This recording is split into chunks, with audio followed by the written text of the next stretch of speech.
I always thought Sarah and I had the kind of marriage that could weather anything. We had been together for nearly a decade, building a life brick by brick, sharing the quiet mornings over coffee, and enduring the storms that came with bills, stress, and responsibilities.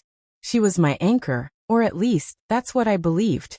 So when she looked me dead in the eye one evening and uttered the words, "It was just a one-night need," my entire world cracked open like glass dropped on stone. It had started with small, almost invisible cracks.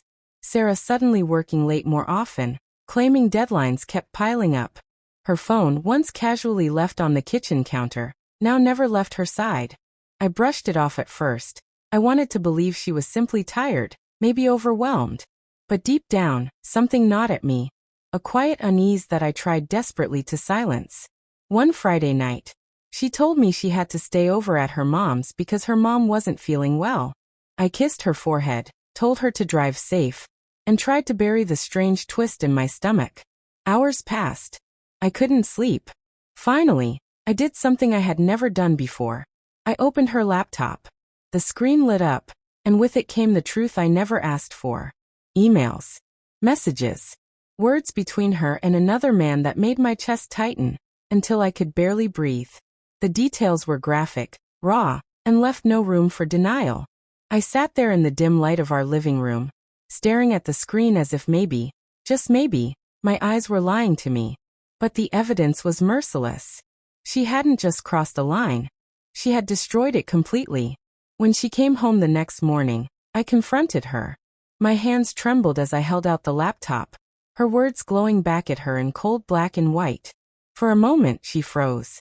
Then, instead of crumbling, instead of crying or apologizing, she sighed, as if this was nothing more than an inconvenience. "Mark," she said, her voice unnervingly calm. "It was just a one-night need. It didn't mean anything." Those words, they seared themselves into me, a brand I could never scrub off. A need, as though our marriage, our vows, my heart, were nothing but background noise to her impulses. Her words hung in the air like smoke from a fire I couldn't put out. A one-night need. I kept replaying them in my head, trying to understand how the woman I built my life with could reduce our marriage to something so disposable. My hands clenched, my chest felt hollow, but my voice came out steady, almost too steady. "A need? Sarah, you're telling me our vows meant so little that you broke them for a need?" She rolled her eyes, as though I was the one being unreasonable. "Mark, stop being so dramatic. Everyone slips up sometimes. It doesn't mean I don't love you. It was just physical. You're blowing this out of proportion." I stared at her, studying the face I once adored, searching for even a shred of remorse. But there was none. Just irritation at being caught. That was the moment I realized something brutal. She wasn't sorry. She was only sorry I found out. I walked away before I said something I couldn't take back. That night, I didn't sleep. My mind kept looping, her laugh, her messages, the way she dismissed me. I wanted to scream, to cry, to tear down every memory we'd built together. But instead, I sat in silence, feeling the weight of betrayal press down like chains. The next day, I didn't go to work. I didn't even eat. I just thought about how many times I defended her when friends made jokes about wives being secretive.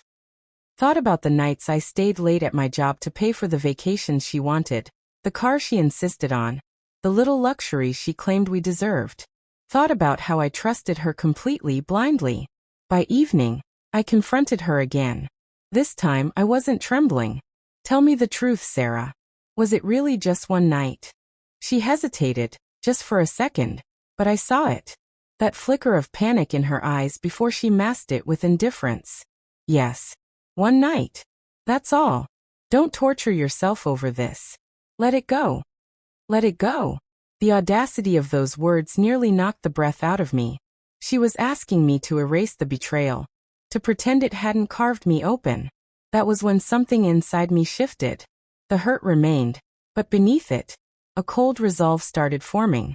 If she thought she could excuse betrayal as nothing more than a one-night need, then she needed to understand exactly what she had done to me, and to us. In the days that followed, I stopped arguing with her. I stopped asking questions. To Sarah, it probably looked like I was retreating, licking my wounds in silence. But what I was really doing was paying attention, watching her, noticing the late-night phone glances, the quick trips outside to get some air, the way she guarded her phone like it was a treasure chest. The more I saw, the more obvious it became.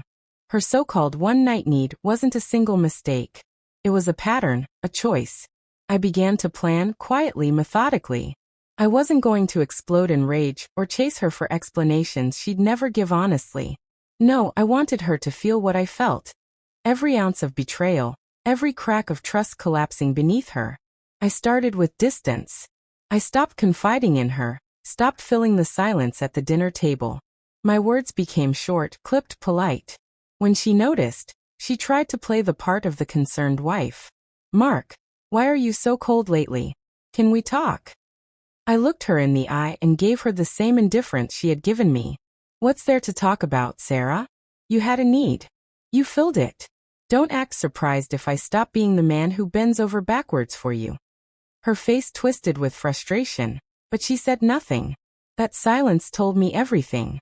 While she was busy hiding her affair, I began preparing my own exit. Quietly, I gathered documents, our financial records, bank statements, messages I had copied from her phone the night she left it unattended. Evidence of every lie she thought she buried. One evening, I came home earlier than expected. I found her lounging on the couch, texting furiously, her face lit by the phone screen. She didn't even notice me at first. When she did, she jumped, guilt flashing across her expression before she forced a smile. "You're home early," she said too sweetly. I just nodded. Yeah, wanted to see if my wife was still here, or if she was out filling another need. The color drained from her face. She opened her mouth, but I raised a hand. "Save it. I don't need another excuse. You've made your choice, Sarah. And soon I'll make mine." For the first time since this began, I saw fear in her eyes. And it wasn't because she might lose me. It was because she realized she no longer had control over me.